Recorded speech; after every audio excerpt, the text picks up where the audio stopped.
పోరలకు ఓ కాగితం పెన్సిల్ ఇచ్చి చూడుర్రి నిండార పిచ్చి గీతలు గీసి పెడతారు. ఏందిరా అంటే నీ బొమ్మ గీస్తున్న మమ్మీ అంటారు. జరంత పెద్దోళ్ళు అయితే ఇంతో అంత గీస్తానికి ట్రై చేస్తారు. మమ్మీ డాడీల బొమ్మలు, జంతువులు, పిట్టలు ఇట్లా తీరొకటి గీసి రంగులేసి గోడలకు అంటబెడుతుంటారు. ఇక ఈ స్కూళ్ళ సుత పిల్లలకు డ్రాయింగ్ కోసం సపరేట్ క్లాసులు ఉంటాయి. ఇప్పుడు గీ ముచ్చట ఎందుకంటే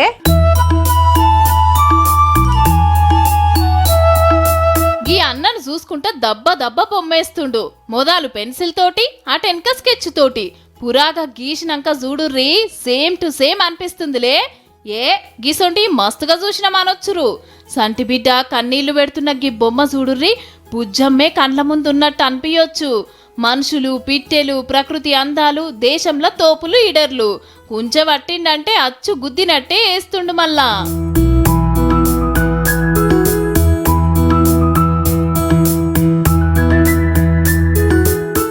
మహేష్ కుమారు, సొంతూరు మహబూబ్ నగరు. చిన్నప్పటి సందే బొమ్మలేసుడు నేరిస్తే ఇప్పుడు అదే ఉద్యోగం అయ్యింది. ఓ ప్రైవేట్ స్కూల్లో ఆర్ట్ టీచర్ గా పనిచేస్తుండట.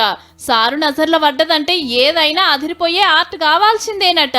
కార్టూన్లు వేయడం కానీ, క్యారికేచర్లు వేయడం కానీ, ఆయిల్ పెయింటింగ్స్ వేయడం కానీ, అక్రాలిక్ పెయింటింగ్స్ వేయడం కానీ జిల్లా రాష్ట్ర స్థాయిలో మస్తు అవార్డులు కూడా వచ్చినాయట.